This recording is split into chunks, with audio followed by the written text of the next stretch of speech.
Let's podcast. Alongside Joe Giglio, I'm Joe Ovies inside Eford Studios in downtown Raleigh. Thanks to Empire Properties and thanks to Copiers Plus. Check them out online at copiers-plus.com.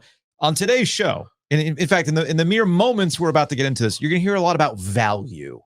You know, what's good for your franchise? What's the best in terms of value to succeed? Well, Copiers Plus can help you out with that. So check them out online at copiers-plus.com. You know, typically, we have like an opening segment. We shoot the shit for a bit. We have large topics to get to. But you know what? We ain't rolling like that today. Let's just get right to it with the Carolina Panthers pissing everybody off with their trade of Diontae Johnson. Shall we?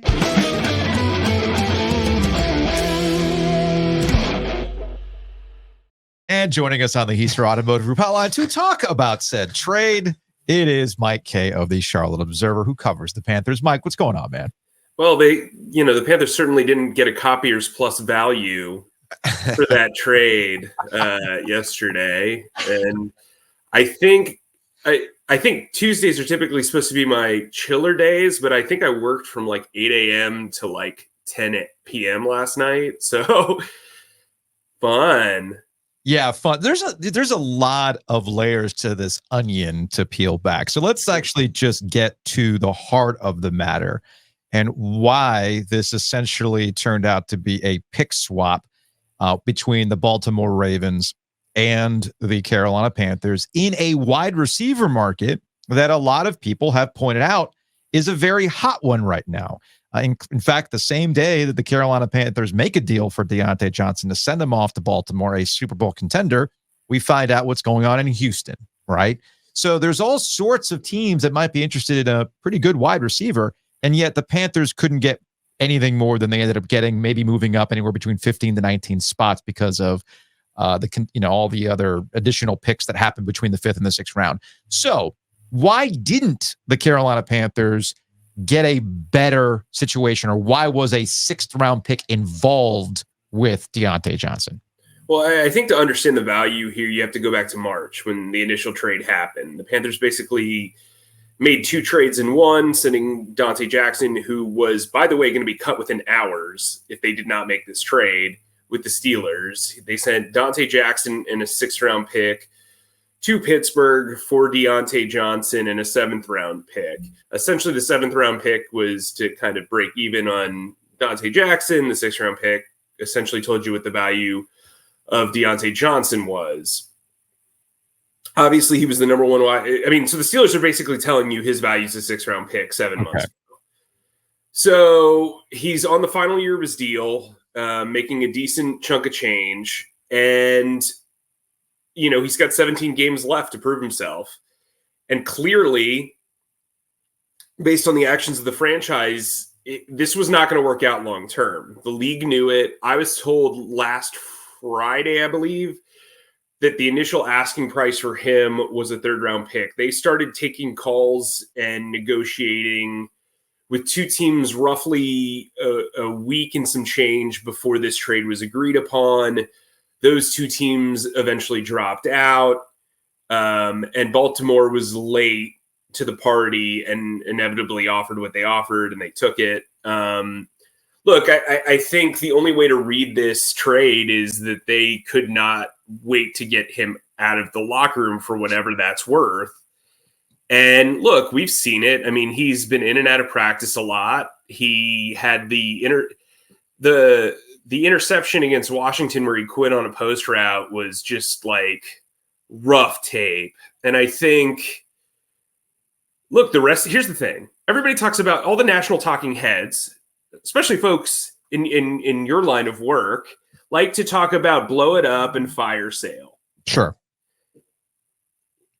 Fire sales sound fun until you realize why you're having a fire sale. It's because you don't have a very talented team. And guess what? The rest of the league studies your team and realizes what the market is. Now, I think when you saw DeAndre Hopkins go for a conditional 5th round pick that could become a 4th to the best team in the league, I think that's when I was kind of like, yeah, I don't know how they get value for this. Like a lot of people I see on Twitter were like, maybe they can get a 3rd for Diontae Johnson. And apparently the Panthers tried to do that, just didn't work out. Like I was told before the trade actually happened, the same source who told me about the 3rd round pick said that the price dropped exponentially.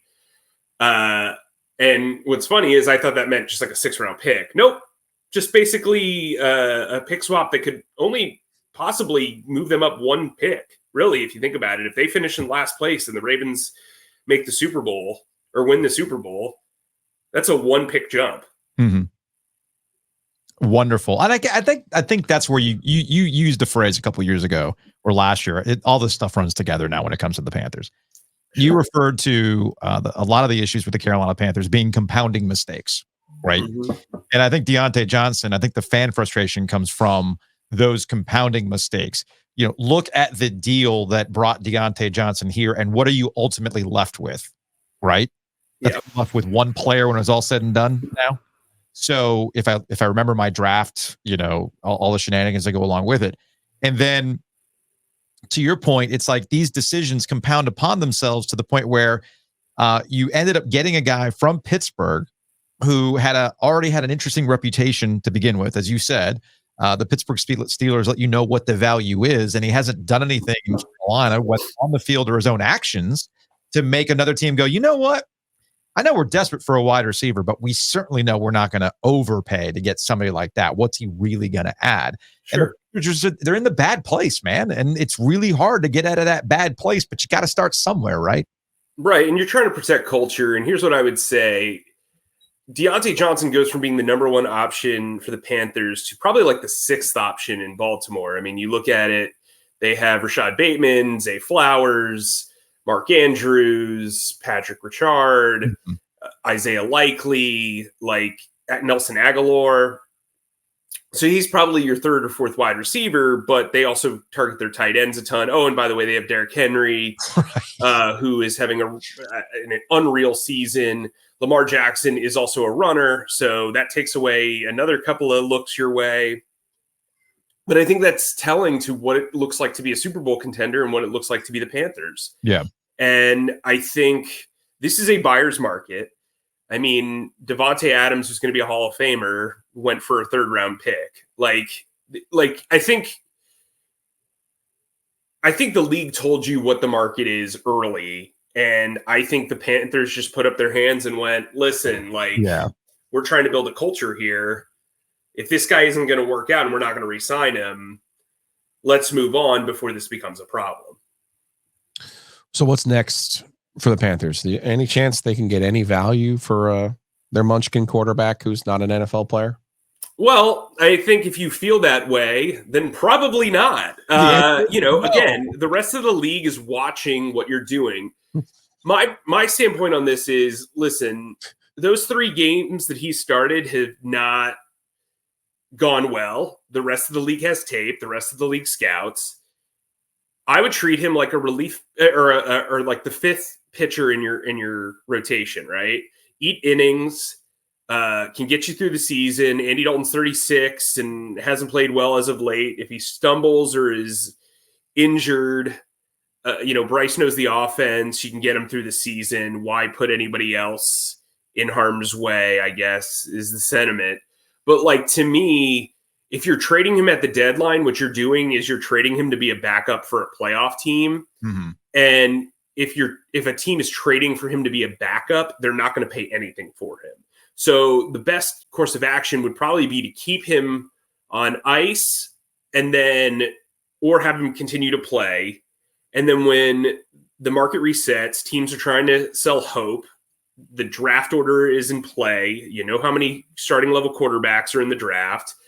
The rosters are in flux. That's when you try to make a move. I mean, I think, look, it's not ideal, but it's not like he's the type of personality that's going to take down a locker room. So that would be the only reason why I would rush to trade him now. I just think, like, when you consider his salary over the next few years, which is guaranteed, and the fact that he's likely to be a backup if he's traded for now, if you wait until like next offseason, if Tua has another injury or they decide he's too risky to play long-term, or, the Browns are looking to get rid of Deshaun Watson and want basically the opposite of him from an off the field perspective it seems. That would be a win. Yeah, that would go. Yeah. Or the Raiders, who now have a new front office, a new head coach, but were very smitten with young Bryce before the draft. I mean, there are going to be options, but I don't think they're going to be options right now. There's no reason if you're the Browns or the Raiders to make a trade to throw away draft picks. Okay. And so I think the smart long-term play is have him eat innings, so to speak. I would not be shocked if they give Dalton another week to rest his thumb, for instance, and then move from there. I know that's not what the fan base wants to hear, but this Panthers team tends to not give you what you want to hear or see. So, yeah. It's a great life lesson for all those out there, isn't it? Yeah. Yeah. Get what you want. Can't always get you what you want. Man. Well, I'm with you on the Bryce Young perspective. And then you mentioned a contract. I think that's where we get into the Miles Sanders situation too, dear right? Lord. Sure. Like everybody's like, just trade Miles Sanders. I'm like, yeah, who wants his contract? But that's not even that. Who wants his contract? Because that's another detail we kind of glossed over with Diontae Johnson. Panthers are paying a part of that salary to make it work, right? That's what's been reported. I haven't confirmed that, but if that is accurate, okay. Yikes, right? Like that's telling you how badly they wanted him off this team. Fill in the blanks there. Right. But you know what's funny? And I said this to Alex Zutlow, great follow on Twitter, also my beat partner. And he also dressed basically like Patch Adams on our podcast this morning. I was a green crayon. Go to YouTube, search Processing Blue. Anyway, that's what we call branding in the business. But the trade of Diontae Johnson was exactly what I thought they would do for a Miles Sanders trade, where they would pay part of the salary and then jump up like a dozen spots. I'm not under the impression his name is hot on the market. No. I do think the Panthers would definitely be open to trading him and potentially open to paying part of his salary. It's just a matter of like, you better be watching for running back injuries this week or guys getting benched or what have you. A lot of teams are running 2 running back sets. I mean, he's not going to get traded to Philly. I can tell you that. Yeah, all we can do is laugh, Mike. Poor Mike. All we can do is laugh, man. You're in a different setting today too, so you kind of look like you are in a hostage situation. I mean, I need you to hold up today's Charlotte Observer. I have like 50 different jokes that I could go with, and none of them are appropriate for air. But so what I would say is this, guys, like. We're sorry, Mike. It's so depressing. Right. All you can do is laugh. Like, wait, hold on. My kid drew Ninja Turtles. Maybe this will help you. There we go. It's like what? My wife's working in the other room. Can we unload? Hear my 1-year-old scream like at the top of his lungs. Yeah. Although maybe I had also jotted down Jadeveon Clowney. Right? Like Miles Sanders ain't going to happen. No. Clowney actually has some value. Clowney right? Has some value. Okay, so I mean, has Detroit called? I mean, if we're because this is the part that I jotted down. I'm under the impression they want to keep Clowney for what it's worth. Okay. The issue for him, and I was told this by someone outside the organization, is that if you trade for somebody who just signed a long-term contract this offseason, it could count against your comp pick formula. Oh, okay. Like basically like you sign them. I think that's like a mechanism to prevent people from like a good team, like signing a bunch of guys and then just like kind of, like collecting picks, basically paying for picks. Yeah. So I think that would be a concern. Because if you're trading them to a contender, typically they have good rosters. Typically they're expecting comp picks, So I think that could hurt his value. A guy that I think would make sense is Xavier Woods. Okay. He's on the final year of his deal. Safety play is not great around the league. And typically safeties are not very highly paid, so they're easier to move. He'd be a guy I'd look at. Jonathan Mingo has caught 1 pass for 1 yard in the past 3 weeks. I don't know that anybody's going to bang down the door for him, but if there was a guy that said, let's do another pick swap, that would probably be the guy that I would talk about. Don't read into like the Chuba Hubbard, JC Horn. They're staying. Like that. They're staying. Not only are they staying, they have long-term futures here. Okay. Even with Chuba Hubbard on the final year of his deal, you saw what Detroit did with David Montgomery, where they locked David Montgomery up along with having Jahmyr Gibbs. I think Chuba Hubbard is going to be a face of the franchise for a very long time if they get their way. Another guy I would rule out probably is Tommy Tremble, just because he's been injured a bunch. I'm trying to give you something, but like, you know what? I'm going to stop you right there because it's only going to go down a dark path. But I will say this to pivot off the trade conversation. If they're going to do anything else, they're going to do it by the end of the week and before they take off for Europe, right? Because I can't imagine with the trade deadline they want to do all that stuff ahead of time. Well, I mean, they don't take off. They're not going to take off till later in the week. They're going to do kind of the London thing, from what I understand. Okay. But Tuesday so I'm actually flying to Germany Tuesday, like 2 hours after the deadline. So I'm hoping that they make all their moves by Monday. But I don't expect them to be very active. I think one more move is possible. This will not be a fire sale. Because, like, people are like, oh, well, it should be a fire sale. Well, what are they going to do with, like, 3 extra 7th-round picks? Like, what are we talking about here?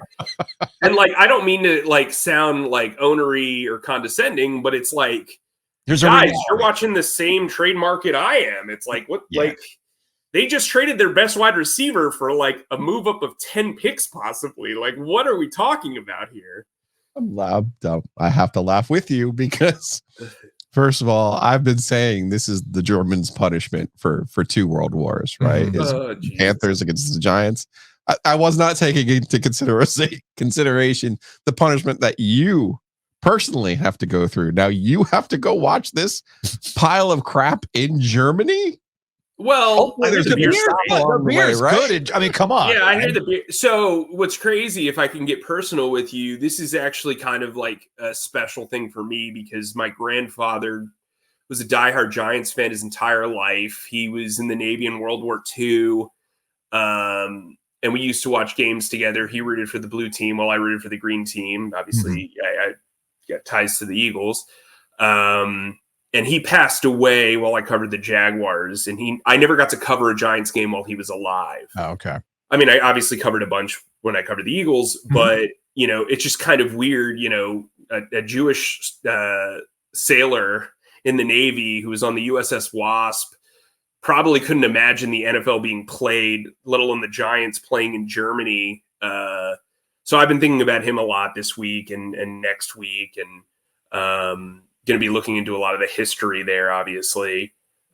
So that I'm looking forward to. This game, though, what I would say is if you're a Panthers fan, an aside, the Giants are terrible. Like, if you can't beat the Giants, you should wear lederhosen for the rest of the season. Like, that needs to be like a thing. Like, loser gets Daniel Jones. The Giants are averaging like 16 points a game. Like, if the defense can't stop that, I mean, their running back's probably going to run for 200 yards. Me saying that now, but I think if they can't win in Germany, like, where else can you win? You're not really going to see it. No, I would go back to focusing on family history and the cool juxtaposition. That'll be a good trip then. That'll be a good trip for you. That's actually really cool. That's actually very, very cool. Despite, I guess if you have any takeaway from this conversation, we can laugh at the Panthers and all the ways in which they keep doing things that make you scratch your head and a reminder of how bad of an organization is. But sports, I was going to make the joke as you're talking about compensatory picks and salary cap. I'm like, this is why we got into covering sports, right? That's why we did it, because I wanted to get into the nitty gritty of compensatory picks. No, we got into sports because of what you just laid out. This family connection that you have, what brings you together with your family, a connection to your grandfather, and being able to go to Germany to kind of put all that stuff together. The team you cover with the team he rooted for, and a World War II connection. That's cool. That's sports. That's what I like. And I feel like that's what we have to leave this conversation on before asking you things like, man, Dave's really aged in the last couple of weeks, hasn't he? That's what the job does to you. Well, I think we've all aged. Like, I'm 36, and you can see the gray. Let's go. Look, when you've covered 3 wins in 18 months, Tough beat, huh? At least you guys get to talk about other things. Like, but I'll give you guys credit. And Joe and I talked about this, and we'll say goodbye after this. I want to give you guys credit, you and Joe Person and the crew. Oh, yeah. Because I've heard harder questions asked of Dave Canales than I've seen out of what you would consider traditional tough markets like New York to their football team and to their coaches. Listen, look, I'm going to cover this team the way I would want somebody to cover this team. Yeah. And I think, look, we've been around the industry for a while. We all have. And, you praise people when they do well. You criticize them when they don't. But you also have to be curious enough to ask questions that other people won't ask. And I think, Joe and I in particular take a lot of pride in being the guys that kind of lead the press conference, and we're the conduit, right? Like, so not just for the fans, but for you guys, for other people as well, to if you're not there, understand why things happen. And it's very hard to figure out why a lot of things happen in Carolina. Yeah, I stress that all the time when it comes to local reporting. Joe and I cannot do, and before Joe got into the radio and the podcast stuff when he was a beat writer, I cannot do what I do without what you guys do. So we appreciate that. Mike Kaye, Charlotte Observer, laughing through the pain, baby. That's what we're here to do. We will we'll check in. Have a good trip, man. We'll talk to you later. LNL, LOL, O&G. Later, man.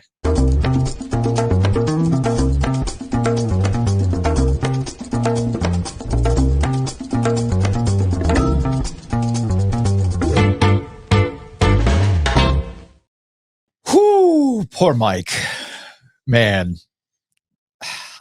Look, I'm glad that sometimes we can be therapy sessions for our colleagues. Yeah. This is a safe space that you come here. It is safe. And just talk about how things are going and just laugh through the pain, man. Just laugh through the pain. Although I haven't checked DraftKings to see if the Panthers number has gone up or down with the Diontae Johnson trade. I know when Bryce Young was named the starter last week, the spread went quickly went up. Quickly. So I don't know how things are. Receivers typically don't move numbers. I didn't think so. So here's what you need to do. You need to go to DraftKings, download the DraftKings Sportsbook app, and use the promo code OG24. You put $5 down. You will get $200 in bonus bets when you do that and use that promo code as a new customer. And the NBA is back. I know in Charlotte, with as bad as things have been going with the Panthers, all weary eyes turn to the Hornets to see if they can make something happen. And with the NBA being back, DraftKings Sportsbook is an official sports betting partner of the NBA. So you can see who's draining threes from beyond the arc, who's getting boards. You can put single game parlays. You can do multi-team, multiplayer parlays if you want, if you're all part of that $5 gang. And speaking of $5, you put $5 down, you will get $200 in bonus bets when you bet just $5 only on DraftKings. The crown is yours. Ready for some legal? Deep breaths. Gambling problem? Call 1-800-GAMBLER. In New York, call 877-8-HOPE-NY or text HOPE-NY 467-369. In Connecticut, help is available for problem gambling. Call 888-789-7777 or visit ccpg.org. Please play responsibly. 21 plus, age and eligibility varies by jurisdiction. Oh man, I'm flubbing it today. Void in New Hampshire, Oregon, Ontario. Bonus bets expire 168 hours after issuance. For additional terms and responsible gaming resources, visit dkng.co/bball. I didn't exactly nail it, but it is what it is. Housekeeping. Big thanks to Enovana. Check them out online at enovana.com. Green Cleaning Solutions. If you have mess inside your mansion or trash in your cabana, get it clean with Enovana. Hey, shouts to Enovana because they were at the house yesterday. I got home. I was doing some Photoshop and I was the jerk who, I sat on the couch, opened up the laptop. I got my feet on the coffee table and they're vacuuming. And I'm like, oh, I'm that guy.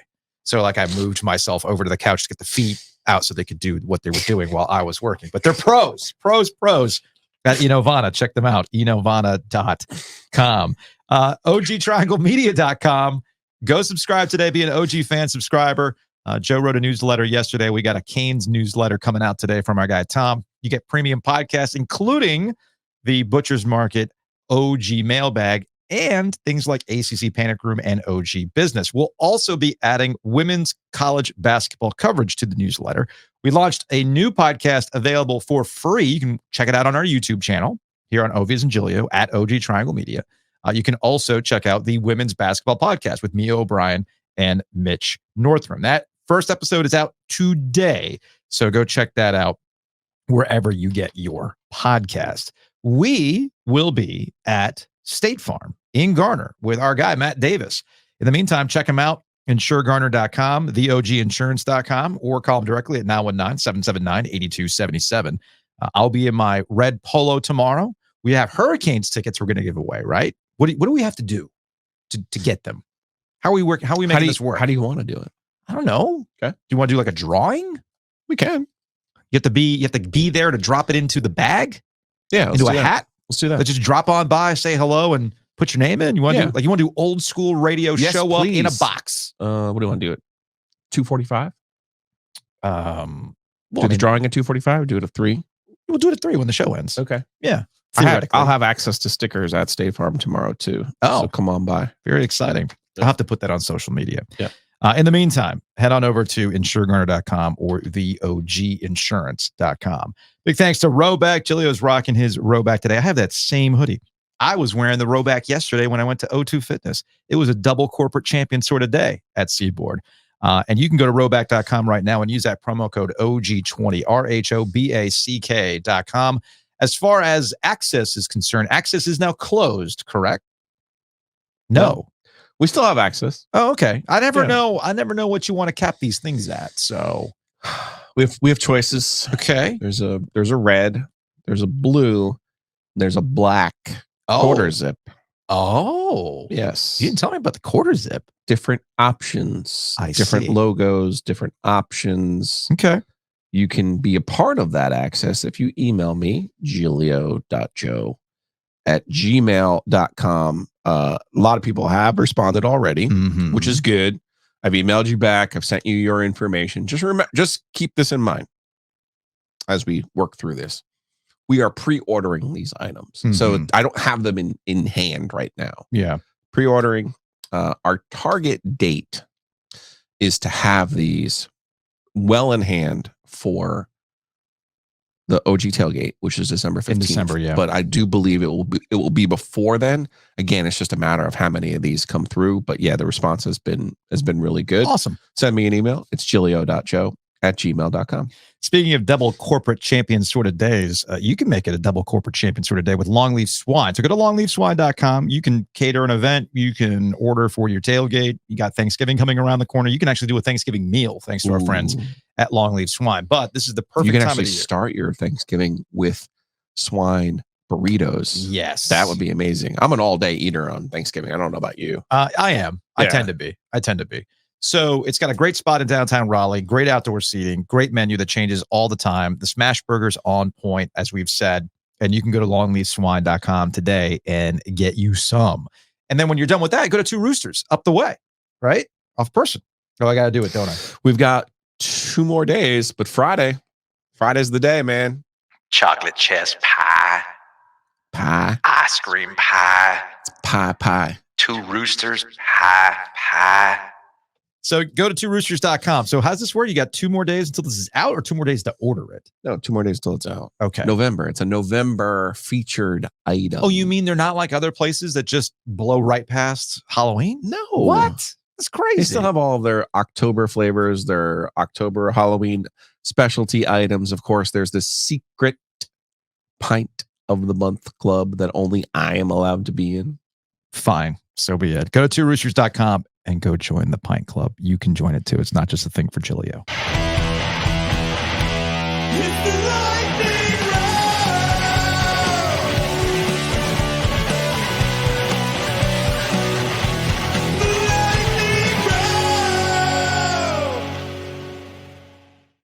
One Zeus. You want me? That is See, raw. I'm not good on photoshopping. Like I haven't figured out like motion graphics yet. Like if you just need to slap a logo on something, I've gotten pretty dangerous at that. Okay. But when it comes to actual video manipulation, Gotcha. it's a little bit above your pay grade. It's very much. There is a Joe I know can do it, but it's not this Joe can't do it. Speaking of which, one of our corporate champions, when I had suggested, hey, Ovies has this idea about a ram and a wolf high-fiving or hugging. Yeah. And the response was, I'm kind of putting myself out there with one of our local, schools. Sure. If I could not put myself out there with two of our schools, he's like, we might need to hold off on that. Look, I because he was like, well, what would that be for? And I said, well, it might be local. For weirdos like me. We would do locally. So here's the thing. I purchased a Comfort Colors pocket tee. Yeah, you keep promising this like what's right said Fred type moment that we're gonna have. I'm talking about the eBay. That's separate thing. Okay. I did not realize that I could just buy blank Comfort Colors tees one off. Oh, you can. Yeah, I didn't know that either. I bought this. It's called Pepper, not straight black. Pepper. It's a little more distressed like black gray, yeah. right? Yeah. And I got it on Amazon for like $11. So Nice. I just need somebody to screen print that onto the pocket, and I'm golden. Oh, okay. I just want one. I want like a one of one. It feels like an Anna. Yeah, I think so. Yeah. I think we can make that Not happen. at the risk of abusing Anna's services. I mean, at this point, right. I'm saying at the risk. Yeah, that's a we've good already point. pushed past that risk. Anyway, where were we? Speaking of risks, in New York, they don't give a shit. Oh, I want to give you credit, by the way. Yeah. You should take credit. Mookie Betts, like, hey, I'm trying to catch a foul ball here. You should take credit for that win. Why is that? You impugned the entire tri-state area. I did. You called them soft. I and did. What happened? I did. You had two Jamokes out there in the outfield rip a ball out of Mookie Betts' glove, showing, hey, Ovies, I ain't soft. And then who hits the grand slam that essentially determines the game? Yeah. Kid from the Upper East Side. Parents are doctors, sir. Yeah. Ended up in Watchung, Jersey, in Del Barton, playing with Jack Leiter. I don't know if you know this, but Jack Leiter's dad is Al Leiter. I didn't realize that. Thank you. Thank you for pointing that out, as if we haven't. So you had two moments of, you should fully take credit for the Yankees win last night. Yeah, no, props to the Yankees, not going out like punks. Good for them. But I have thoughts on the freaking jabronis who were trying to rip the ball away. They from... took what you said personally. They were like, we're not soft. Well, I saw the picture. The main guy, like that main guy is like a guy. Like I'm actually definitely worked at a pizzeria. He's definitely made sub sandwiches. No, before. he looked like a guy he was like an extra from Do the Right Thing. That's what he looked like, man. Again, he's working at Sal's. I was going to say, didn't Bomani have a boycott Sal's? He did have a boycott Sal's shirt the other day. No, but he looked like that, and he also looked like a guy who probably has moved here and won't shut up about bagels or pizza. How much better the water is. Yeah. Right. Like that's the kind of guy you see. You know what the problem is here? You see him at a Wegmans, it's the water. And he goes, where can I get a good slice around here? And then you like tell him, like, oh, you go to Oakwood Pizza Box. And they're like, psh, nah, that ain't it. Too expensive. As if, living in New York isn't really freaking expensive. So anyway, I see that guy, and the first thing he would tell you is, back in New York, ... That's what I see. Okay. So right off the bat, I look at this dude and I'm just like, Mike, could you get a guy out of Central Casting, man? Straight up Central Casting, right? And then I had another thought.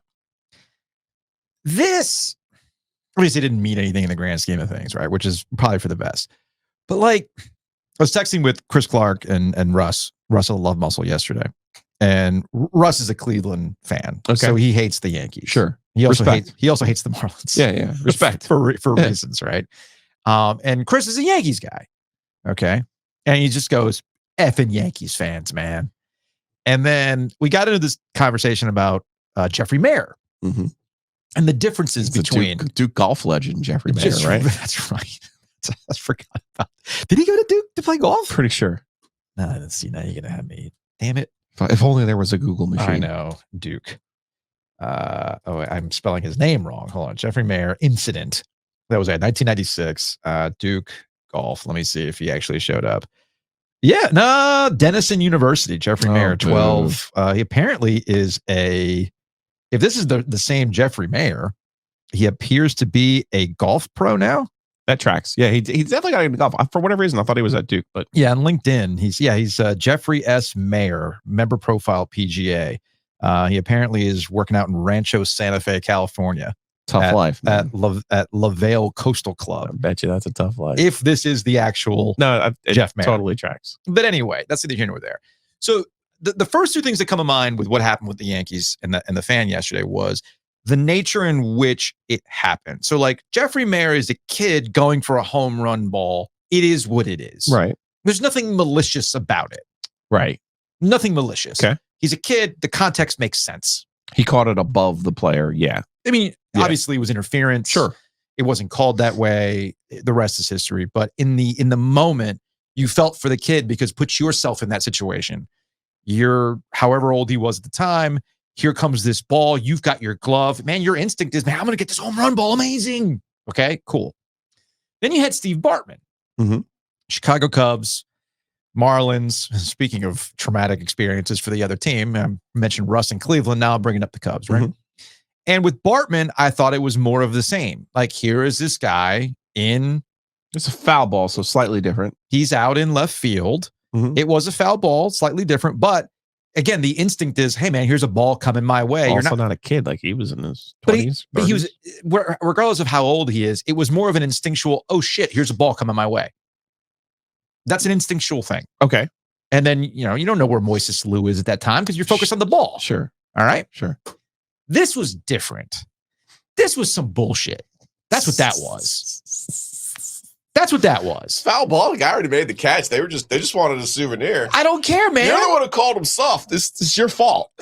Fine, so be it. It's my fault. But I'm watching this guy and that stupid ass look on his face. Look, oh man, I'm gonna go back. I'm gonna show you. Look at me. Look what I got a story. Nah, you look like an ass. That's what that is. You look like a freaking ass. Trying to rip the ball away. Now, Mookie Betts after the fact was like, man, F that guy. I don't even want to talk about it, which is fine. But I also think too, and maybe I'm getting a little too deep here. This is where I channel my Dan Le Batard.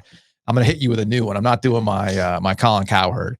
I'm not doing the, it reminds me a lot of, blah, blah, blah. I'm going to go Dan Le Batard. Bodies, what we are witnessing, crass society. I'm going to make a big societal point about this. Mm-hmm. I think we've seen a change in how things get played out on social media where you're emboldened to do shit like that, if that makes sense. Sure. Because we live in an era now where typically stuff that would get you societally shunned now gets you views. Like, I mean, look at this guy, right? That's what I did it for the gram. I did it for the gram, yeah, right? Yeah. I did like, hey, look at me. His buddies were like, oh, this is great. That stuff gets rewarded now because of social media, rather than what we saw with a kid in Jeffrey Mayer where he was like shunned to do it. Or we haven't heard from Steve Bartman ever again. Okay. But in the grand scheme of things, it didn't cost the Yankees much, but I'm going to turn my Dan Le Batard off. I digress. But Stugats! Put it on the poll.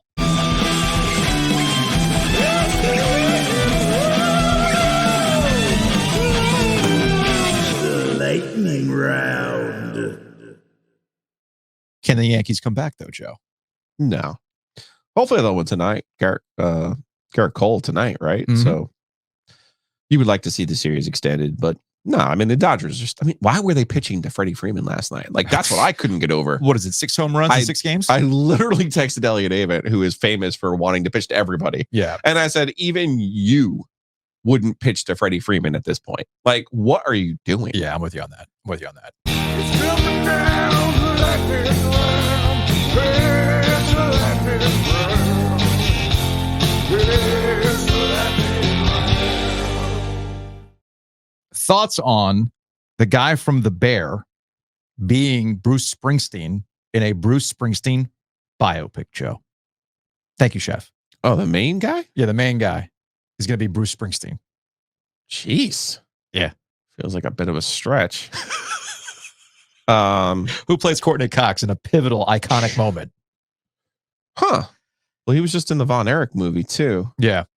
Yeah, I mean, he's a good actor, obviously. Are we going to run out of theater for the Bruce Springsteen biopic release? The premiere? Probably not. Oh, we totally should. What are you talking about? Is Bruce actually even... Like, I know we're getting a Bob Dylan. Yeah, with Timothy Chalamet, or however you pronounce his last name. It Yeah. either was or is going to be doing a Bob Dylan biopic. He is coming out like Thanksgiving or whatever. Oh, okay. Soon. Sure. Like, and I can't think of a less interesting person than Bob Dylan. I mean, but Dylan and Bruce Springsteen are both excellent writers. yes. Right? Like, Yeah.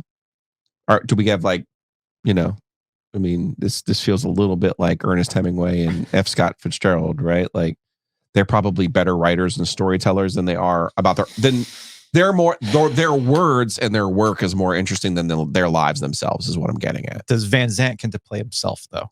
Probably. Because who else is going to be that guy? What I'm getting at is, what actual tension is there in a Bruce Springsteen biopic? I think the tension if you put it like that, if you put it like that, the tension with the Bruce Springsteen biopic is probably the lead up to the release of what's the one with all the songs on it? Born in the USA? Not Born in the USA. The one Born to before Run. it. Born to Run. Thank you. It's probably the tension leading up to Born to Run, right? Because without Born to Run, his career's done. Sure. He was kind of struggling. He couldn't really catch fire. He's talking about the Chick Man blowing up and Sandy and all that crap, right?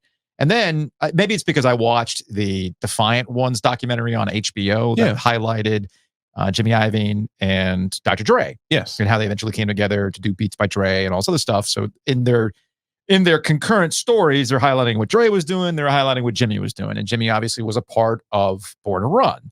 And, I think he was the engineer for it, right?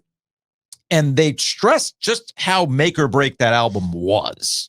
Sure. But and how he had to get it right. Because I guess he had picked up some popularity overseas. I guess. And then finally, right? And then obviously, and I just read a book, and it could be also that I just read a book from Steve Hyden about Born in the USA. I would. And how Born in the USA is kind of like an avatar for a lot of like heartland cultural changes that we've seen over time. So maybe that's what it is. I would enjoy like a movie version of either Thunder Road or Born to Run. Okay. But that's not about Bruce. Is that what you call the movie? Do you call the movie Tramps Like Us? His work is more interesting than his actual life. Fair enough. Topics, stack it up. Giglio's roll back it up. Well, I know what we'll do. A lightning round. All right, last item in the lightning round gets back to what we were talking about earlier with Bryce Young for the 2023 draft. Congratulations to Anthony Richardson for also proving the point there are no sure things. Okay. He's going through it, dude. And he was being honest about something, right? Like, he was like, I was tired. People are mad. Super mad. Yeah, they are mad. Super mad. And now Joe Flacco has positioned himself as, hey, no worries. I got you. Dad's here. We'll be better, just like the Browns. Right. Like Joe Flacco has transitioned to, no. Dad's coming in. I'll take care of it. Don't worry about it. I got him. I got the kids. Don't worry about it. Right. So yeah, like this is where I will admit that, hand in the dirt does kind of come into play here. And I don't pretend to know the ins and outs of everything related to football culture, but with so much put on the quarterback for you to tap out the way that he did, I can see why people are super upset. But it also kind of strips away the real conversation we should be having. Should Anthony Richardson have been playing when he's been playing, especially given his background, how often he played in college? He didn't come supposedly ready-made like Bryce Young is my point. Right. He was the raw. He was a raw dude. Yep. And you have to allow for that to kind of develop over time, and you haven't allowed it to develop over time. Bryce is a different conversation for a different day that we can probably have next week, because the Bryce Young conversation doesn't go away. Because the Bryce Young is more about a hive mind that happens around quarterbacks sometimes that we see in the draft. And we're going to see it again this upcoming draft cycle. Okay. And we always hear about the level of draft classes and quarterback classes. I mean, go look at the last draft class that people were absolutely glazing, and it ends up not being all that great. Okay. So we've got 2 out of the 3 have been well, not they've been labeled as busts already. Bryce Young and Anthony Richardson. CJ Stroud is having his little bit of a sophomore slump as the Houston Texans continue to win. It's going to be 3 out of 4 because Will Levis, the Titans, need a quarterback. Oh, that's right. Yeah. Totally forgot about Will Levis. Yeah. I mean, it's an inexact science. I think everyone tells you that every time. Every single time. And then every time everyone acts like, oh, no, this will be the exception. No, we don't. There's a rule for a reason.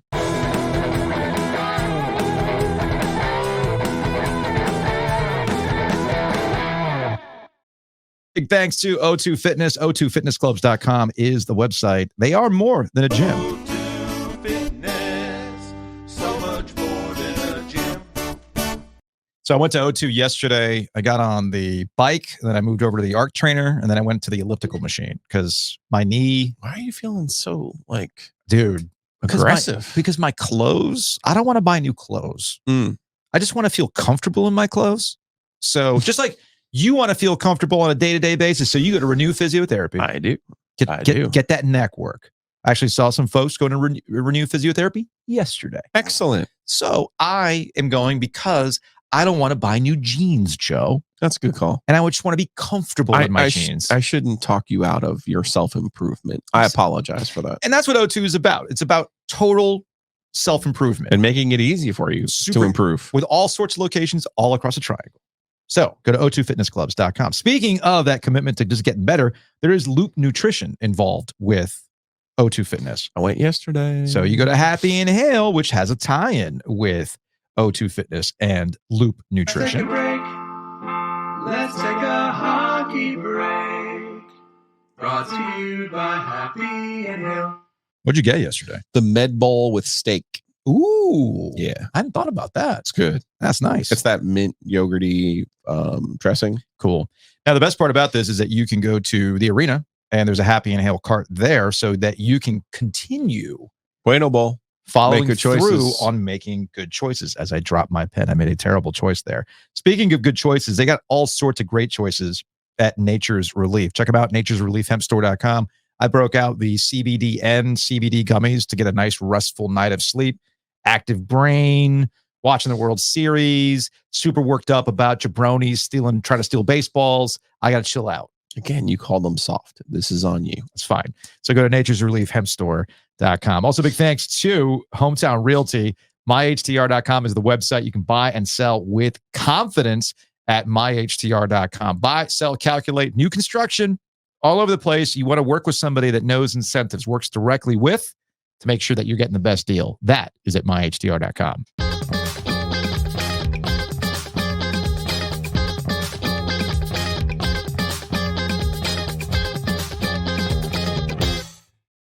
Joining us on the Heister Automotive Group hotline from CBS Sports, Eye on College Basketball is the podcast. It is a very frequent listen in my car. He is Matt Norlander. Matt, what's going on, man? Fellas, good morning. We are less than a week out to the highly anticipated. Finally, the country has been waiting for this crucial moment. And by that, I mean the start of the 2024-2025 men's college basketball season. That, the NFL trade deadline, there's so many things going on, right? Okay. How can we call a truce? How can we work out a peace accord? How can we spend this upcoming basketball season without it becoming a referendum on any college basketball conference? How can we make this happen? I guess we can just commit to the way that we talk about and cover the sport in general. On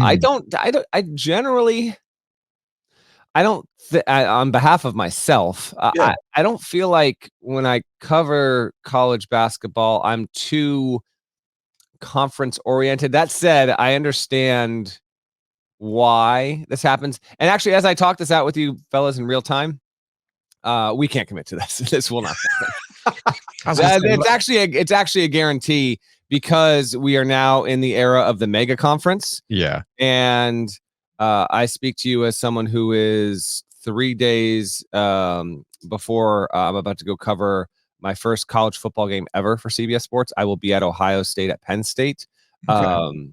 And I only bring that up to say, obviously that's been a talking point on the football side. And now that we've got 18-team ACC, 18-team Big 10, 16-team Big 12, and SEC, meantime, the Big East keeps it quaint with just 11 at the high major level. I think there's going to be a lot of tracking on how these conferences perform and then how they shape up once we get to March when it comes time to make NCAA tournament selections. So as much as I would like to try, there is going to be a lot of conference watching to see which one emerges, which ones falter, which ones have the highest collection of teams that are underperforming in that. And as a result of that, I can promise you this: whatever league winds up having the 3 or 4 worst collective ratings at the bottom of their conference, that will wind up being the conference that rates the worst of the Power 5. Let me rephrase it then. And we talked to ACC Commissioner Jim Phillips a couple of weeks ago at ACC Tip-Off. And, they're hammering the point that they win in March, right? We didn't get a lot of teams in the NCAA tournament, but look at the results in March historically versus the other conferences. Fine. That's what he has to hang his hat on. And I had asked him, the ACC used to have an easy way to brand itself. We'll look at all these Hall of Famers, give us the benefit of the doubt, right? Well, they don't have any more Hall of Famers, right down to the fact that Tony Bennett decided to call it a career a couple of weeks before the start of the season.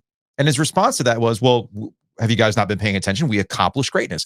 Sloganeering isn't going to get you through it. I think there has to be a way we discuss these things. So to rephrase the question, is there a way that we can have more context-driven conversations about college basketball teams in November and December, when a lot of this roster flux is still working itself out at a lot of different places, even at the highest places, like at Duke, right? With Cooper Flagg with a lot of pieces around him. Is there a way to do that? I think there is a way. I'll certainly try to do it. Obviously covering the sport and talking about it, unless you are directly talking to a fan base, many of which that obviously listen and follow to your fellow show and are informed and aware. But for a national audience, there's just a lot of these teams and a lot of these players that people don't know. And so you have to continually refamiliarize them for the first 2-3 months of the season, which can get a bit tiresome. I try and split it down the middle, frankly, and write and cover for the folks that are truly paying attention every single day. And then knowing full well, there will definitely be a swath of the audience that might read one college basketball story in the entire month of November, and to make sure that I present whatever I'm writing about in that given day that can inform them and not be too over their head there. But in regard to the ACC, how about this? I think we can do it. I'm not going to try and take us into a different lane, but I coincidentally enough, even about a day before you asked me to come on, Ovius, I had been thinking about this. I went down to Duke 2 weeks ago. Yeah. And that was I'm Charlottesville, right? And then I was in Charlottesville. Yeah, that was I was actually in Durham. That's a whole other deal we can get to before the end of the show. I'm not saying this is the wrong approach, and we at CBS have also leaned into it as well. But ESPN is going to go heavy into Cooper Flagg, and I mean, like, it already has happened. Yeah, and he should be pretty amazing. But as the staff told me, like, he's not Zion in terms of his physique, one, and then two, I just don't think his game, while he could be a very incredible must-see, can't take your eyes off him kind of player, he doesn't carry that kind of magnetism. Yeah. And there are a lot of really good players around him, and worry is not the right word, but I'm almost like, are we going to be putting too much on this? Get ready to hear this for the next 7 weeks. 17-year-old, before we really know if he's going to truly be the most important offensive player on Duke's roster. So I think there's going to be a lot of that. There's going to be a lot of this college basketball seasons about Cooper Flagg. This college basketball season is about Dan Hurley trying to win a third straight title, which is a good storyline for the sport. Mm-hmm. But if we're looking for more nuance, I can certainly try to provide it, but I don't know if that's going to necessarily happen, because the sport overall, I actually think, and I'll shut up and you guys can keep talking. No, I think I know where you're going. I'll say this. I've believed this for a long time. College basketball does not get its due for just how deep and knowledgeable and invested its nationwide audience is. Yeah. This, just because the people that get paid to talk on television are going to talk about the NFL 1, the NFL 2, the NFL 3, the NBA 4, the NBA 5, the NFL 6. That doesn't mean that literally millions and millions and millions of people care about college basketball well before we get to March. And so I always try and make a point to acknowledge those people and acknowledge the fact that the season's about to start and millions of people care. Yeah, no, I'm with you on that. And sometimes to make it national, you need a Cooper Flagg, you need a Zion to be obsessed over. Yeah. And that's kind of where things are right now with college basketball. Though Joe was making all sorts of facial expressions when you brought up Cooper Flagg and what kind of player he's going to be. I think that's starting to get crystallized, isn't it? Like what kind of player he might be, what kind of team Duke has around him. It's not just going to be the Cooper Flagg show. No, it will not. I'll say, when I went and watched him at practice, he stood out, no doubt about it. He had the best battery of any player on the floor there. Sure. But he is smaller in context to Kaman Malawach, who might start alongside of him. And Malawach is the true big, and he's a bit raw, but he could be Lively-esque in terms of his defensive presence. How they opt to utilize him will be interesting. Tyrese Proctor could be the most important player on the Duke roster, frankly, and Shire told me as much. Con Knippel's hype is also jumping in a significant way, and it's because he's going to be a really good shooter, obviously, but he is a very, very, he's one of the 3 best defenders on the team. Chris Carwell told me he basically almost never makes a defensive mistake and hasn't in the preseason, which you rarely see from a freshman. So the Duke is going to be very talented. The column that I wrote coming out of Durham was more, I had, obviously addressed the flag stuff, which is mandatory because there's a lot of intrigue there. But Duke and the pressure around this team will be interesting because Shire passed the test in years 1 and 2. We've talked about that on your show previously. There's no doubt about it. There's no arguing against it. But this does feel like the first truly significant chapter in his coaching career, his head coaching career, if you will.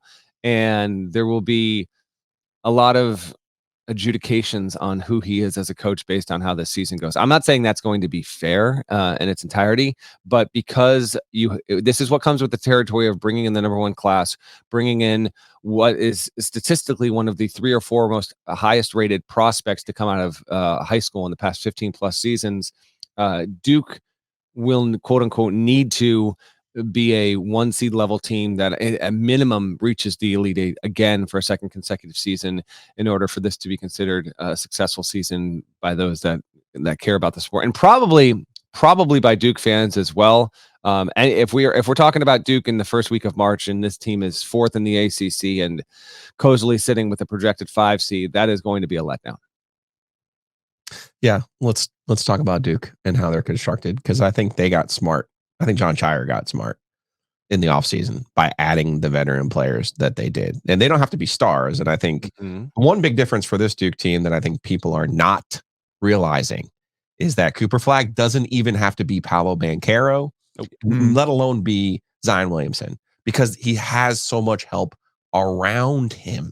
There are so many other parts around him, and there are older parts around him. And please say the big man's name again, because I got to get it. All right. So it's Kaman Malawach. Malawach. Okay. Malawach. A bad watch. Malawach. Right. Yeah. That guy is going to put having a true big. So you're not asking Cooper Flagg to guard the 5. They lacked that last year too. Absolutely huge. Yeah. How many times going back to Paolo? How many times did he have to guard a position that he shouldn't have been guarding? Right. So I think the different options on this team, you're absolutely right in terms of if Proctor can be a plus factor and make everyone else around him better, that is going to set them to monster status. But I actually think Duke has a war machine this year. I think they do. They should. Now, let's acknowledge this as well, because I talked with Shire about it. He did wind up bringing in 6 freshmen. Now, that was not the intention. Yeah. The rhythm of how they actually recruited the class, Cooper Flagg wound up reclassifying, although he was expected to reclassify. But the final 2 players they got were Flagg and Malawach, and no coach is going to turn down bringing those guys into your class. So everyone else, Knippel, Isaiah Evans, Ngongba, who's injured right now. Forget the other guys. Knippel needs to shoot. He needs to be their stroker. He will be. Oh, he will be. They'll need Foster to play well there. Yeah. And Shire also said that he put too much on Proctor's plate as a freshman, and Proctor was essentially trying to handle 10 different things going into every single game. And now he is intentionally trying to streamline and say, here's what you need to do. You need to set the table. You're a good shooter. that needs to show up in games and be a lockdown defender. If he can master like these three things, he's going to be the player we need him to be.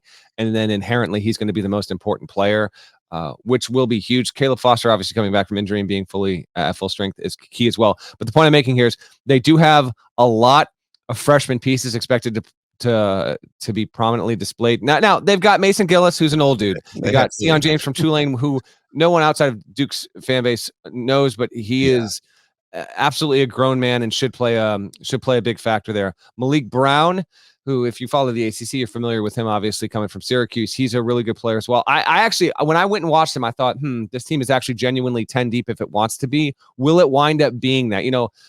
Injuries aside, obviously, is it going to be that? Who is Shire going to wind up leaning on, and will there be enough older guys to make sure that's the case? Because I do believe, and then Carrawell even re-emphasized this to me, he said, you cannot lean on freshmen come March, which is very, very true.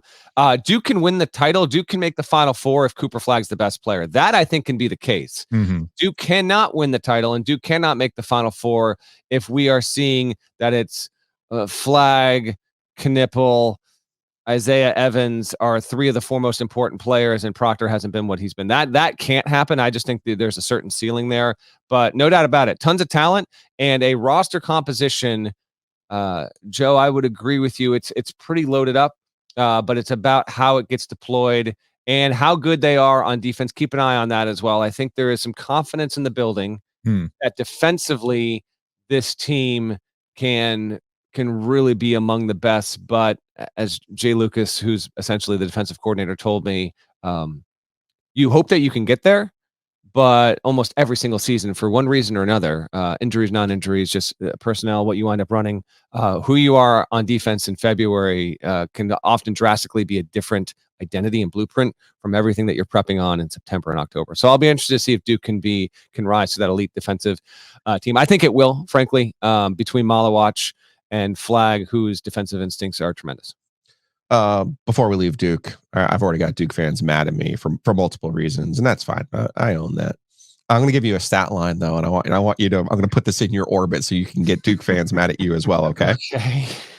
Let's just say Cooper Flagg averages 15 points a game, 8 rebounds, 3.5 assists, 1.2 steals, and 2.5 blocks per game. You okay with that? I am okay with that. That is, if Cooper Flagg hits those numbers, not knowing, so those in a vacuum and not knowing anything else. If Flagg hits those numbers, above 85% chance he stays at the number one pick. I mean, if you jump some of those things even more, it's an absolute lock. I don't understand why they'd have an issue with that. That's a quality stat line, considering everyone that's around. What's the issue here?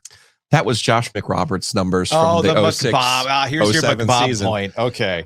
That's just basically okay. Yes, I had the same reaction. That is he Cooper dropped that Flagg on me the making other one day. more 3 per game than McRoberts did. I think he's an all-around player. I think he's a skilled player. Yeah. Matt said it. He's who the hell is Zion, by the way, athletically? And Banchero was a grown-ass man at 18 years old. He just didn't want the ball the last 10 minutes in New Orleans, so he has to own that. Yeah. Like, everyone wants to blame Coach Kaye for that one, but your best player's got to go get the freaking ball, by the way. Yeah. I just think this guy's super hyper skilled.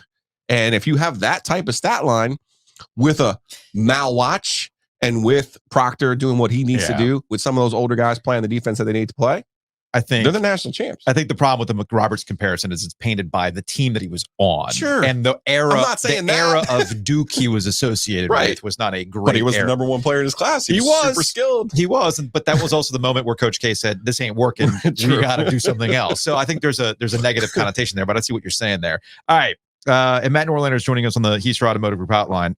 So since Zion is like the connecting theme here, it actually is a good transition over to North Carolina, because I feel like the same thing, right? History doesn't repeat, it just rhymes. That's what they say. Yeah. And I feel like North Carolina is back in a position where, whether it's because of Hubert Davis and how he goes about, how he does interviews, how they present themselves, because Duke gets all the attention because they're a national program, even though North Carolina is a national program too. Yeah. I feel like there's a repeat here going on in Chapel Hill, and that they got a freaking loaded squad for Hubert Davis, but nobody's going to talk about them. because everybody's focused on Cooper Flagg. Everybody's focused on, as you mentioned, Hurley and UConn and a three-peat. Yeah. Good old plucky UNC under the radar again, which is wild to say.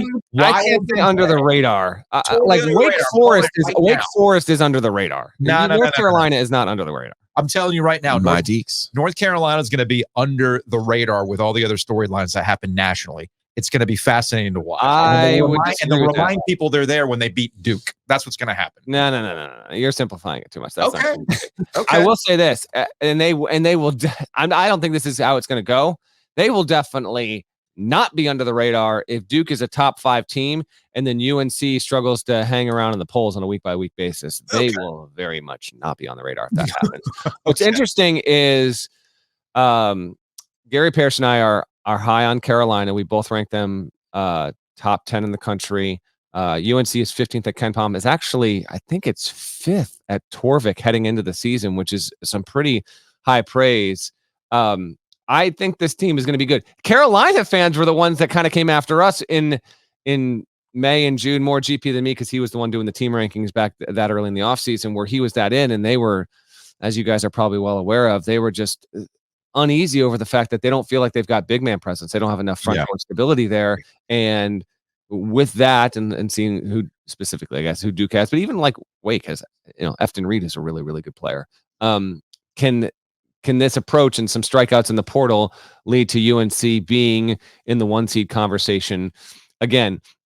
Listen, RJ Davis, you guys may or may not be aware, but he cuts against the recent trend we're on this because of NIL specifically, but we're on this nice little run here that we hadn't experienced in college basketball for well over a decade, where returning either players of the year or first team All-Americans are coming back to school. Normally that was not the case, because if you were that good, you were either in your final year of eligibility or you were good enough to be a top 20 picker or something like that. Recently, that had been your Oscar Shibwe's, your Drew Timme's, your Luka Garza's, your Zach Edey's. It had been big men. RJ Davis was a first-team All-American as a guard. He is a small guy, and I think that's to his benefit and to North Carolina's benefit, because I don't see, while it may be tough for Davis to replicate his overall value, production, and efficiency this season. He might do it, but it could be hard. I don't think he's going to have to, because I heard a little buzz, and then Hubert Davis came out and said it. I actually think he said it on the field of 68. I think he might have said it multiple times, but he is raving about Elliot Cadeau. And if Cadeau takes the jump, and I mean takes the jump, you get that. Plus, you're going to have growing pains with Drake Powell and Ian Jackson, both of whom I really, really like. Now, those are freshmen as well, but you get them comboing with Kate Tyson. It could just be a guard wing, super fun. The team could be a ton of fun to watch. Now, as a result, maybe they get into a bunch of 91-87 type of finishes. Frankly, that's good for sign me up. It could lead to some like, damn, we really lost that game. Yeah, but I see what you're saying. I see what you're saying. Between Jalen Withers and Jalen Washington as your bigs, and they brought in this Vandy transfer, who we'll see how impactful he is, Van Allen Lubin. I don't think UNC is going to get.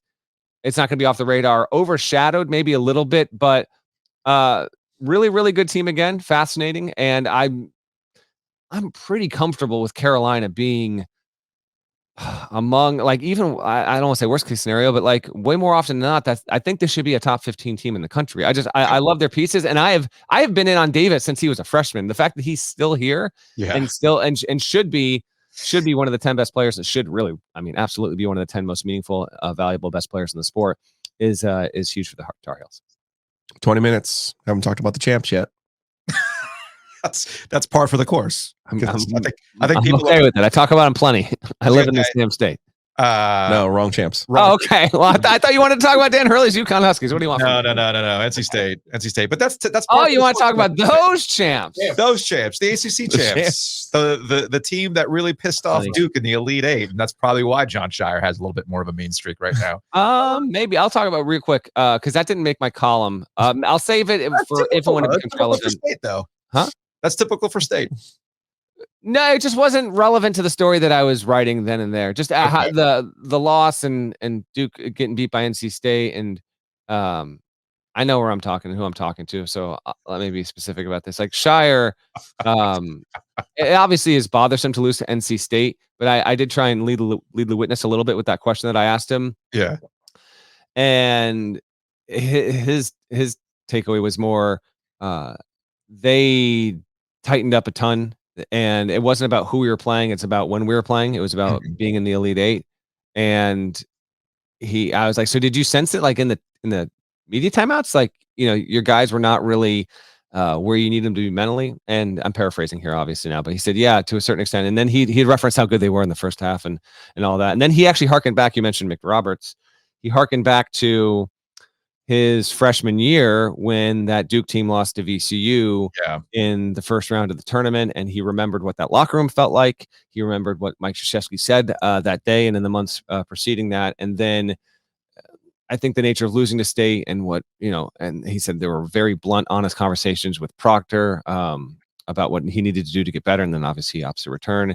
For NC State, I don't know how good this team's going to be. I did not rank them inside my top 60 in my annual preseason top 101 teams list. I think they're Ken Palm 53, which is pretty typical for NC State. I think that's fair. I think this is actually you mentioned history rhyming a little bit. In this regard, you had remember Carolina preseason #1 didn't even make the tournament. And people being like, well, they got hot near the end. They got hot near the end of the previous season. When they, made the title game and all that kind of stuff, which I actually pushed back on. But regardless, NC State, we might have something similar. I mean, they lose such critical pieces that I'm not sure. The middle of the ACC, and when I say the middle, it's really teams 5 through 14. It's just insane. NC State's somewhere in that mix. And if you told me State was, to me, I think State's ceiling is 6th in the conference, and I think their ceiling is 15th. I think the spectrum is that wide on it. Just some unproven pieces there, and then as some State fans have, including one that may or may not have appeared on the show this week that I happened to meet with when I took my trip to North Carolina, might be believing it. Keats is a made man right now with zero job pressure. I mean, the dude dropped the bar on us when we were at ACC tip-off. When I just joked with him, I'm like, all right, now you just got to go do it again. I think his line was, "Don't I get 37 years?" So he's in his bag right now, man. I don't blame him. He's in his bag. Yes, I was going to tell you, if you thought Kevin was stubborn before, sir, boy, he is in full Gary Williams mode. Oh my goodness! Oh, I lost a bunch of good players. I'm going to go get Louisville's scraps, and I'm going to try to beat you with Louisville's scraps. But okay, I don't know if Louisville I don't know if Louisville had a talent problem. Let's just leave it at that. Bold move, Cotton. I don't know if that was a problem, talent wise. All right. Before we say goodbye to Matt Norlander, we've referenced you being in the triangle to do some ACC stuff, some area stuff, but then you got the emergency bat phone. You had to go up to Charlottesville. You had to, the bagel spotlight went up by Budos. You had to go, right? I did not get any Budos when I was there. I didn't even have time. Yeah, really? You didn't have time. I didn't. I always dislike the framing of these conversations when somebody like Tony Bennett decides to get the hell out. And it's, what does this mean for college basketball? I just look at it as, well, what does it mean for Tony Bennett, right? And I guess my curiosity in talking with him when you did, and I heard the podcast where you and Gary talked about your press conference moments, and obviously when you had your own time with Tony Bennett. I don't get the sense that Tony's going to do anything that's around basketball. Like, I don't see a Jay Wright for Tony Bennett. I don't see him doing TV. God, no. I don't either. Although nothing would surprise me. I thought about that. I didn't ask him, but I was like, are we going to see Tony Bennett like on Turner's coverage of the tournament in March? I don't think so. I don't think so. Right. So it's one of those, like, sometimes I get the framing around the large conversation around college basketball, but sometimes there's just individual decisions. And I think this, more than anything else, was really an individual thing. There was no Dean. I wanted to make it a Dean Smith, Bill Guthridge thing, but I couldn't connect the dots. Like, I just couldn't find it there, even though we've had context like this in the past where there's a guy who's synonymous with a program making his own decisions because he doesn't trust the administration to make the right decision. And the more I think about it and the more I've heard about it, including your conversations, I'm just like, nah, Tony just made his own decision, man. Good for him. He did. And I'm going to shout out Steve Kirshner, who you both know very well, who went through this with Dean Smith in 1997. And apparently Dean Smith wanted to do nothing more than have a press release. Right. And Kirshner and other people at NC were like, that's not how this is going to go. No. That is not going to be allowed. But anyway, Kirshner, as this was all happening, and I was at Duke, because I was supposed to be at North Carolina the next morning. Yeah. And he was like, Tony Bennett only retires once. If you got to go, you got to go. Don't even worry about it. So Kirsch incredible. So in aggregate, as you see more and more coaches do this, it can be a commentary and reflection on the state of college sports that's been discussed and written about and will continue to be so when we get the next one of these, which we'll get one in the next 6 to 8 months in either football or basketball, if not both. But this was about Tony Bennett. We now see the fallout, oh, by the way, because you had one player go into the portal, Jalen Worley. He's off the team now. And then Chance Mallory, who's a top 50 recruit that was committed to Virginia until, I don't know, 18 hours before we're recording this podcast. He has decommitted. And so now Ron Sanchez is going to try his damnedest to do this on an interim basis. And Virginia, just don't know. It was a great run. It was. I mean, Well, here's the thing. It was a very good run. Wait till I have the Moneyball movie and Brad Pitt. It was a very good run. You actually have a title to show for, unlike the fucking Ace. Yeah. Correct. And that's a very good point, Joe. And I think that's why this was hard for Virginia fans in particular, is they knew that the coach, first of all, they loved the man of the coach they had and all that, without a doubt. But they knew that they had, for as sometimes as frustrating as some of the losses could have been, they had a distinct identity as a program led by Tony Bennett, and they had elevated to a place where they probably never truly believed they could get to. I mean, when you really dive in and look at Tony Bennett's, and I know you guys know, but for your audience, his success rate, his win rate at the ACC level for the better part of a decade, outrageous.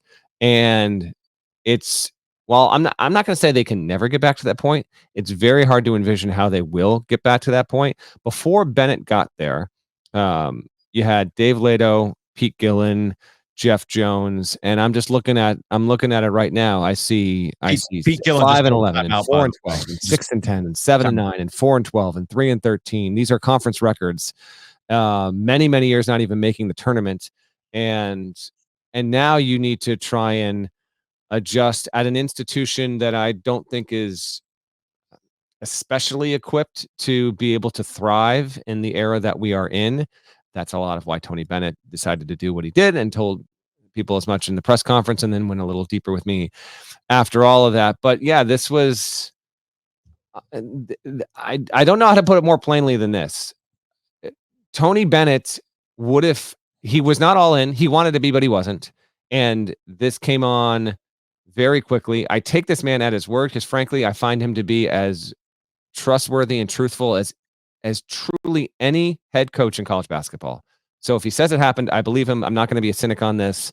I know that's running counterculture to the way a lot of people consume and produce content these days. I mean, but it's easy to do. I mean, because like the idea of Tony Bennett leaving college basketball dates all the way back to last season, and I've referenced this before, but while we're at the ACC tournament, when this was really hot and heavy at the ACC tournament up in DC, I went and pulled Brendan Marks, who was on top of this from The Athletic.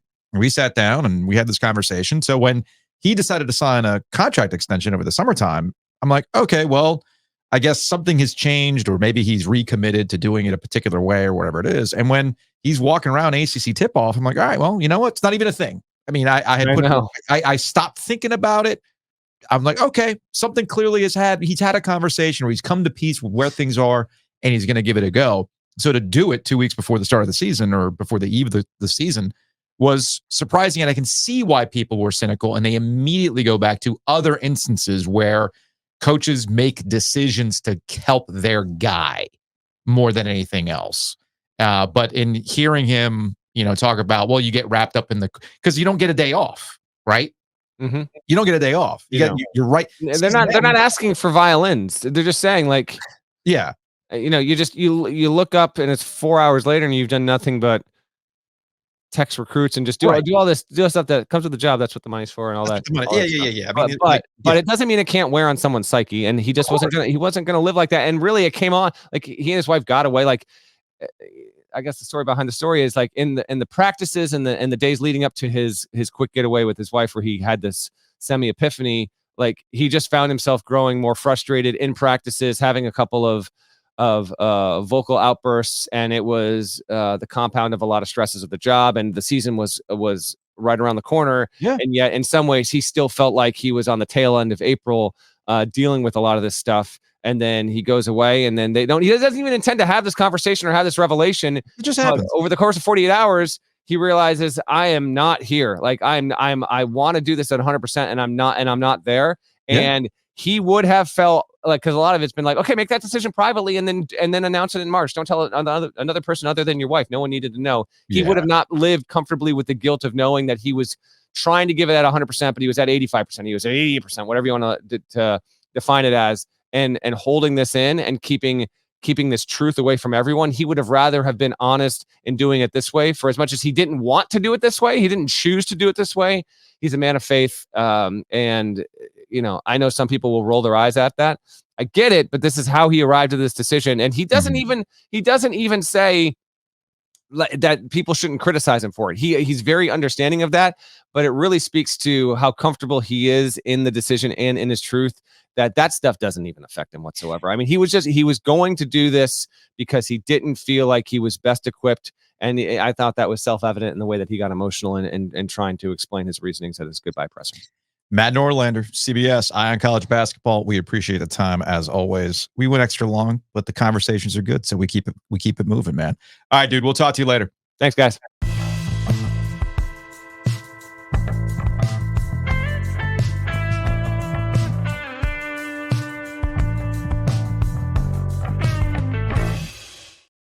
Big thanks to Matt Norlander. Big thanks to, it's funny, I was going to make a joke with Norlander talking about Tony Bennett, about, he goes away with his wife, he comes back, he's like super clarity. He's got clarity. I'm like, you know what we call that in the business?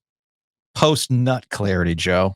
And I'm not sure how you can put that in an eloquent way in a column that Tony Bennett came back from hanging out and just going, you know what, man, post-nut. It's like, Tony Bennett's not going to do a press conference and just be like, hey, guys, I had post-nut clarity and I don't want to deal with this anymore, right?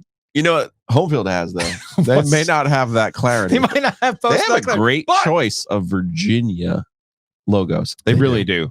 It annoys me how good their Virginia and Duke stuff is. Like, it's that good that even I'm like, okay, I would actually fine.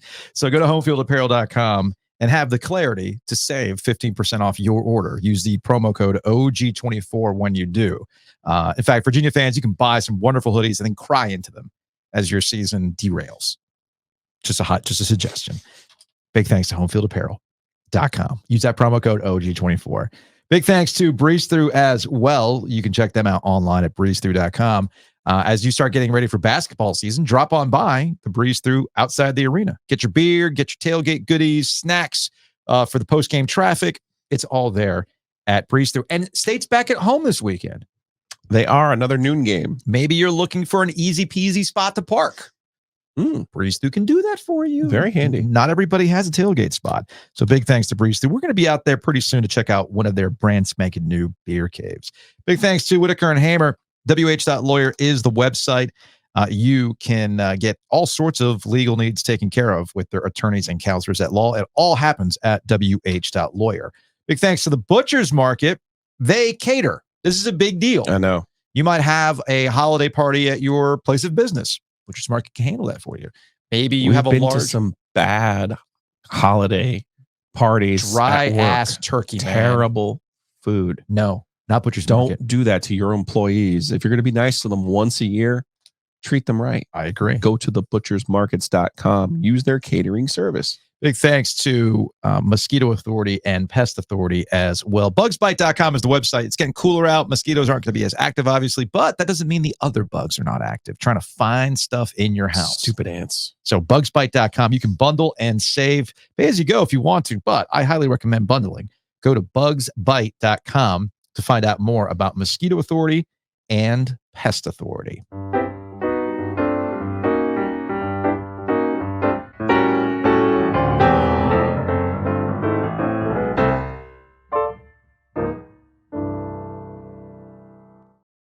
Kind of day here on on the OG, haven't we? I guess we have. You could Yeah. say that. You could say that. Cried with Mike Kaye. Yeah. Laughed with Norlander. Mm-hmm. Right? Yeah, I'm with you on We're that. thinking as we go. Yeah.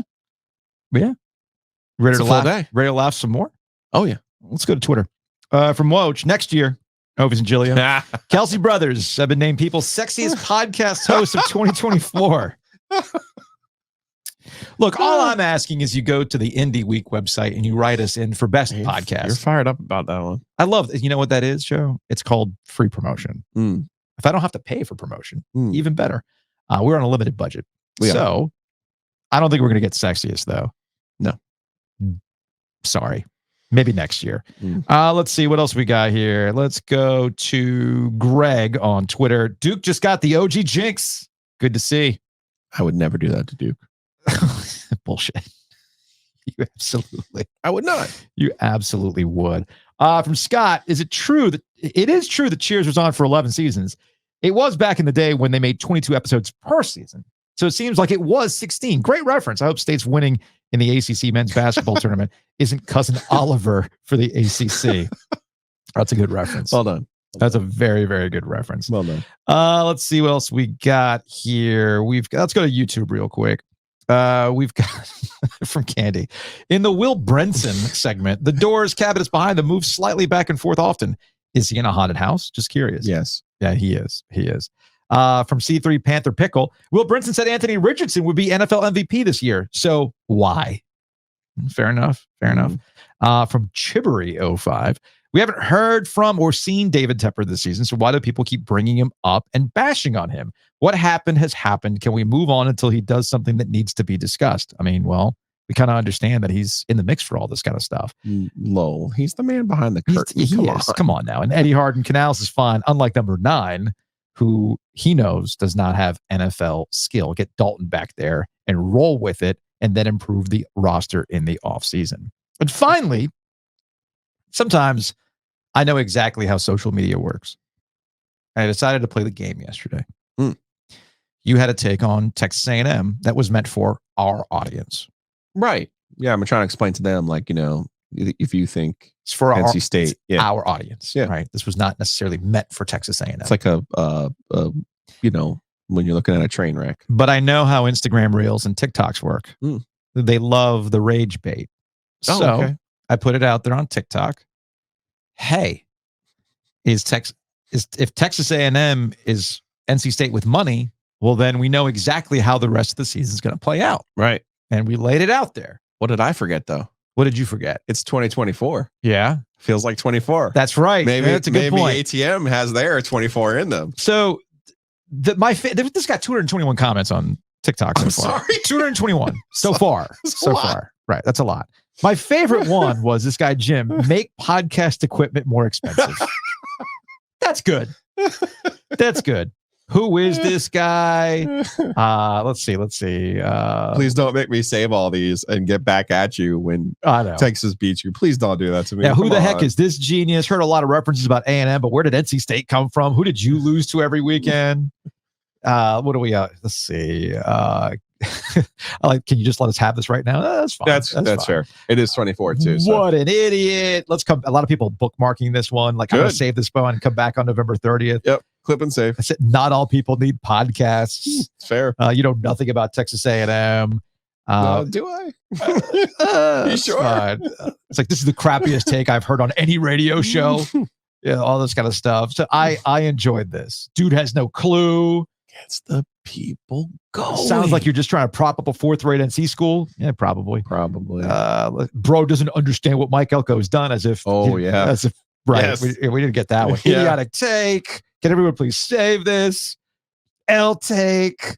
So, I mean, this is just hater alert. This just kept going on and on, man. Like, it was just too dang funny. But it does, once again, proof of concept when it comes to these things on social media. People don't want informed takes.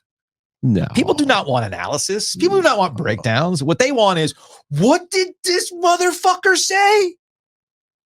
Get him. They want. I don't even know what that means. No one knows what it means, but it's provocative. No, it's not. It Gets the people going. We'll see y'all tomorrow.